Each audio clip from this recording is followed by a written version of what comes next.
सत्यानन्दचिदात्मने सर्वान्तरात्मने श्रीमद् वेङ्कटेशाय मङ्गलम्।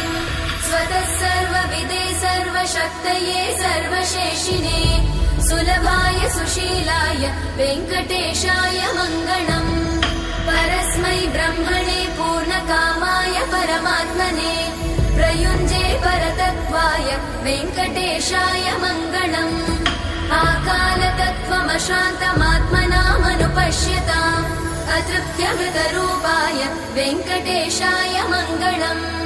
प्रायस्वचरणौ पुंसां शरण्यत्वेन पाणिना कृपया दिशते श्रीमद् वेङ्कटेशाय मङ्गलम्।